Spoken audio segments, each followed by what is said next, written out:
Bismillahirrahmanirrahim. Alhamdulillahi Rabbil Alamin. Allahumma salli ala Muhammad wa ali Muhammad. Assalamualaikum warahmatullahi wabarakatuh. Kali ini kita ingin berbicara tentang niat adaan dan niat qodoan. Kadang-kadang kita sholat pada waktunya, itu namanya adaan. Kadang-kadang kita sholat di luar waktunya, itu namanya qodoan. Jadi kita ketika sholat, kita harus benar-benar sadar bahwa saya ini sholat adaan atau sholatnya qodoan. Apalagi kalau kita misalnya punya qodok sholat. Misalnya ibu-ibu yang di bulan puasanya karena menyusui anak kemudian gak bisa puasa, maka dia ketika puasa bisa saja puasanya itu niatnya qodoan atau niatnya adaan. Atau misalnya seseorang yang bangun paginya terlambat, bangun pagi tiba-tiba matahari sudah terbit, dia belum sholat subuh, maka di situ niatnya adalah qodoan, ya.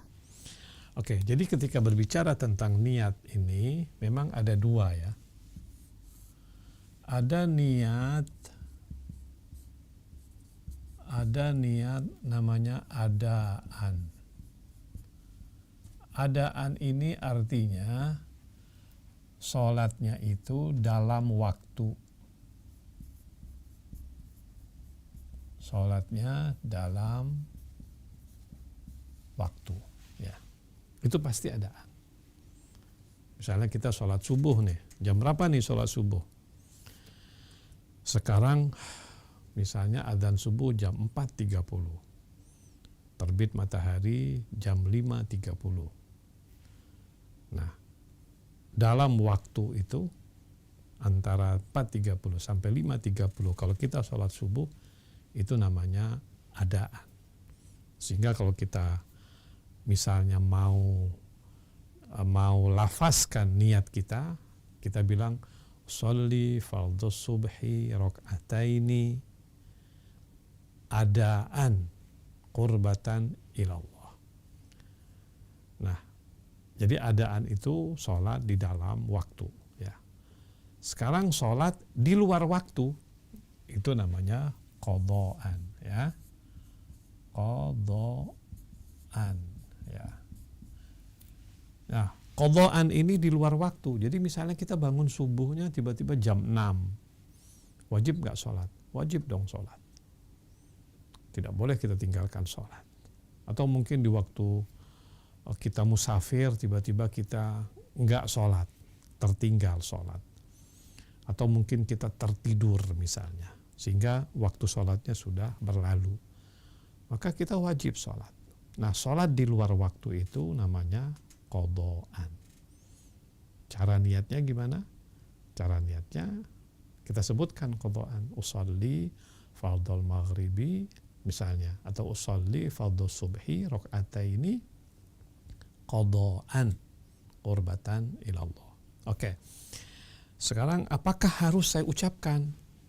Adaan harus saya ucapkan ataupun qodoan harus saya ucapkan? Tidak perlu. Tidak wajib diucapkan. Cukup dalam hati. Yang penting dia sadar bahwa dia niat untuk suatu sholat yang dia lakukan itu bentuknya adaan dalam waktu atau qodoan kalau di luar waktu. Kadang-kadang kita punya banyak sholat kita yang tertinggal. Bisa jadi pada waktu muda banyak sholat yang tertinggal. Nah, sekarang saya mau bayar sholat-sholat itu. Maka setiap kali niat dalam hati kita mengatakan bahwa saya sholat ini qodoan. Jadi niatnya adalah qodoan. Sholli fardhol maghribi misalnya kalau kita ingin mengqodok sholat maghrib kita. Sholli fardhol maghribi 3 rakaatin qodoan qurbatan ilallah. Ini penting supaya yang kita lakukan dari sholat kita itu jelas, adaan atau qadaan. Demikian, mudah-mudahan menambah ilmu kita. Wassalamualaikum warahmatullahi wabarakatuh.